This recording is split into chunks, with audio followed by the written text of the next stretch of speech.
বলছি আর একটা প্রশ্ন সবাই করছে, এর সদুত্তর দিতে পারছি না। যে আমরা তো মূল মামলার শুনানি শুনছি, কিন্তু সঙ্গে সঙ্গে কন্টেম্পট মামলা মূল মামলার সঙ্গে যুক্ত হয়েছে। তো আগামী যে ডেট পড়বে সেই ডেটে কি কন্টেম্পট মামলা শোনা হবে? নমস্কার, আপনাদের সকলকে স্বাগত জানাচ্ছি। আপনাদের সঙ্গে রয়েছি আমি বিশ্বজিৎ। গত ২৬ তারিখ ডিএ মামলার শুনানি না হওয়া নিয়ে কর্মচারীদের মধ্যে ব্যাপক বিভ্রান্তি এবং সুপ্রিম কোর্টের প্রতি সন্দেহ জন্মেছে। সেই জন্যই আমি প্রতিনিয়ত আইনজীবীদের সঙ্গে মামলার খুঁটিনাটি, মামলা পিছানোর কারণ জানার চেষ্টা করছি এবং আমি তা আপনাদের সঙ্গে শেয়ার করছি। আপনারা যে সমস্ত প্রশ্ন করছেন সেই একই প্রশ্নের উত্তর আমি নিজেও খোঁজার চেষ্টা করছি নিজের প্রয়োজনে। কারণ আমি আপনারা সকলেই চাই পকেট দিয়ে যেন আমরা সবাই পাই। তাই আইনজীবীদের সঙ্গে কথা বলে যেটা জানতে পারলাম, দুশ্চিন্তার কোনো কারণ নেই, দিয়ে আমরা পাবই। অনেকেই আপনারা জিজ্ঞাসা করছেন কন্টেম্পট মামলার কি হলো।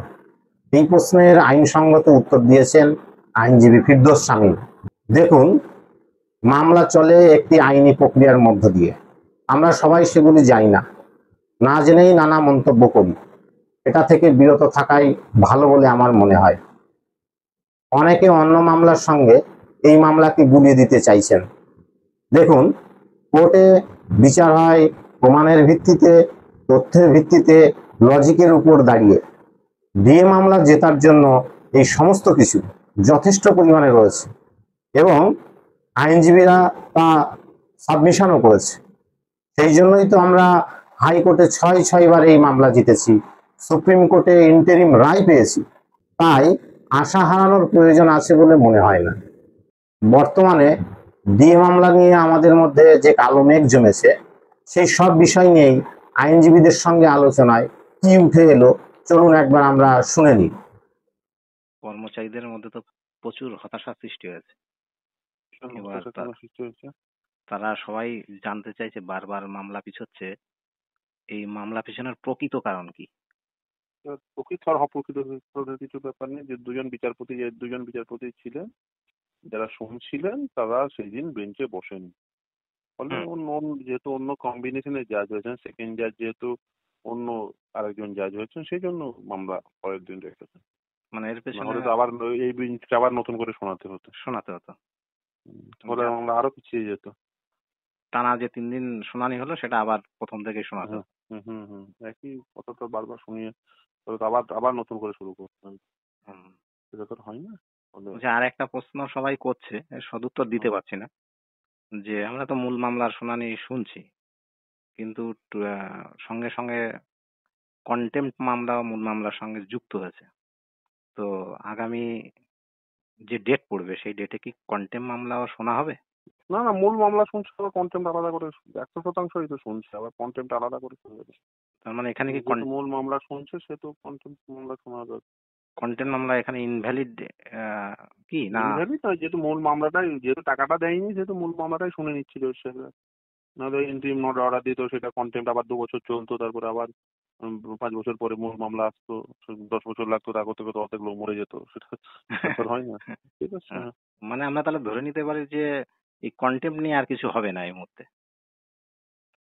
দেখুন, আদালতে তো ওইভাবে বলা যায় না। আদালতে কন্টেম্পট যেহেতু মূল মামলা শুনছে, স্বাভাবিকভাবে এই মামলা মানে ইন্টারিম মামলা আর শোনার মানে প্রয়োজনটা কি? প্রয়োজনটা নেই। তার মানে কন্টেম্পট মামলা এখন ইনভ্যালিড ধরতে পারি আমরা, যেহেতু মূল মামলার দিকে এগোচ্ছি। মূল মামলা এগোচ্ছি না, মূল মামলার শুনানি হয়ে গেছে। মূল মামলার শুনানির মানে যেটা অ্যাপিলেন্ট, তারাও যারা এসএলপি করেছেন তারা শুনিয়েছেন, আমরা শুনিয়েছি। তারপরে আবার তারা প্রত্যুত্তরে কিছুটা বাকি আছে, হয়তো আর একদিন, খুব বেশি হলে বা 2 দিন, একদিনে হয়ে যাবে। ঠিক আছে, সেটাই এক্স্যাক্টলি বলা যায় না, কিন্তু এটাই হওয়া উচিত। অনেকেই নেগেটিভ মন্তব্য করে, কিন্তু দেখুন, সে তো সিস্টেম সম্পর্কে নেগেটিভ মন্তব্য, দেখুন যে কোনো সিস্টেমেরই নেগেটিভ সবার মনে। দেখুন, ভারতবর্ষে কয়েক লক্ষ মামলা কাহিনী, যিনি মামলা নিয়ে আসেন তিনি বলেন এক্ষুনি মামলাটা শুনানি হয়ে গেলে ভালো। তিনি যেদিন ফাইল করলেন সেদিনই শুনানি হয়ে সেদিনই হাতে হাতে রায় দিতে ঠিক আছে, হাতে। হ্যাঁ, কিন্তু সেটা কিন্তু আর ভারতবর্ষে, দেখুন আপনি জন্মগ্রহণ করেছেন ভারতবর্ষে, ভারতবর্ষের রিয়ালিটিটা তো আপনাকে মানতে মানতে হবে, হবে 140 ঠিক কোটি আছে? তাহলে আপনাকে ইংল্যান্ড বা আমেরিকায় গিয়ে জন্মগ্রহণ করতে হবে, জন্মগ্রহণ করতে হবে। ঠিক আছে? ফলে এখানকার রিয়ালিটি আর ইংল্যান্ড বা আমেরিকার রিয়ালিটি তো আর এক নয়, ঠিক আছে? ফলে এখানকার রিয়ালিটির মতোই চলছে। এখানে 140 কোটি মানুষের ওই কয়েকজন যায়, না, তার মানে তাদের দ্বারা তো সব মামলা এক্ষুনি ইমিডিয়েট হাতে হাতে গরম কিছু। শেষ করে দেওয়া সম্ভব নয়। এই দেখুন, যেটা রিয়ালিটি সেটা রিয়ালিটি। এবার বলতে পারেন যে তাড়াতাড়ি হলে ভালো, মাঝে যেমন ধরুন ইয়ে হয়েছে, নেগেটিভ পজিটিভ সব মন্তব্য সব থাকবে। সব আছে। আদালত যদি ঠিক করেন ভালো মন্তব্য করবে, আদালত ভুল করলে নেগেটিভ মন্তব্য করবে, সেটাই স্বাভাবিক। দাদা আপনি তো মানে পুরো কোর্টের সামনে থেকেই লড়ছেন এবং পুরো সওয়ালজবাবের সঙ্গে আছেন। তা এই মামলার ভবিষ্যৎটা কি অ্যাকচুয়ালি? সবার সবার জিজ্ঞেস সেই মামলার যা ভবিষ্যৎ থাকা উচিত, এই মামলারও তাই ভবিষ্যৎ। সবাই যেটা মামলা সপ্তমবারও জিতবো এবং উম, ওদের টাকা দিতেই হবে। হয়তো ওরা চেষ্টা করছে বিষয়টাকে একটু প্রলং করা, তাতে ওদেরই ক্ষতি, আরো বেশি টাকা লাগবে। মানে আমরা পুরো কনফিডেন্ট থাকতে পারি যে আমাদের পক্ষে রায়টা যাবে। অবশ্যই অবশ্যই, এই মামলা তো সবার জেতা মামলা, ফলে এই মামলা স্বাভাবিকভাবেই যথেষ্ট ভালো মামলা। দাদা সরকারি কর্মীরা খুবই মানে হতাশায় ভুগছে। কোন মানে সরকারি কর্মচারী হতাশায় আইনজীবী ভুগছেন? হিসাবে যেহেতু কেসটা লড়ছেন, মানে সরকারি কর্মচারীদের কি কোনো বার্তা দেয়া যায় আপনার তরফ থেকে? হতাশায় ভুগবেন কেন? মামলায় লড়তে হবে। আপনি যদি হতাশায় ভোগেন, আপনার তো মানে আরো হতাশায় ভোগা উচিত, আপনারা আন্দোলন করতে পারছেন না। এবার আপনি যদি মানে ঘরে বসে থাকেন তো আরো বেশি হতাশায় ভুগবে। মামলা করার দরকার কি ছিল? মামলা করারই দরকার হতো না যদি আপনি একটু সাহস করতেন। সাহসী মানুষদের হতাশা হয় না, কিন্তু একদম একদম যারা আমরা তো সেই সাহসী নন তারা হতাশ হবেন, তো কি করা হয়? দাদা বাঙালি এই অনেক জায়গায় পৌঁছেছে, বাঙালি এই জায়গায় পৌঁছেছে দাদা যে হ্যাঁ গোটা বাঙালি সমাজকে দুটো একটা ওই সুটেড বুটেড লোকের উপর নির্ভর করতে হচ্ছে, নিজেরা ঘর থেকে বেরোতে পারছে না, এটা দুর্ভাগ্যের, তাই না? মানে একদম একদম একদম পশ্চিমবঙ্গের 9 কোটি বাঙালি আছে, 9 কোটি বাঙালি এক বিকাশ ভট্টাচার্য শুধু সঙ্গে মুখের দিকে চেয়ে বসে আছেন, এটা তো দুর্ভাগ্যের না, সে তাই না? আন্দোলনটা সেইভাবে বাড়ি থেকে আমরা যদি বুকে ধক না থাকে, কোমরে জোর না থাকে, এটা দুর্ভাগ্যের না? যে মানে বলছেন আমি আন্দোলনটা হতাশা, যেভাবে দানা বাঁধার কথা ছিল সেইভাবে আমরা ঠিক আছে? আপনি করতে পারলাম না। নির্বাচিত করবেন, দেখুন এই হতাশায় ভুগবেন, ঠিক আছে? দাদা সাহসী মানুষের হতাশায় ভুগতে হয় না। যারা যারা ভুগছেন তারা সাহস অর্জন করুন, এটুকুই বলবো, ঠিক আছে? হ্যাঁ সাহস দাদা অর্জন করুন, ঠিক আছে? দাদা লাস্ট লাস্ট ও দাদা লাস্ট একটা কথা। হুম। অ্যারিস্টটলের একটা বিখ্যাত উক্তি আছে যে ম্যান ইজ পলিটিক্যাল এনিম্যাল।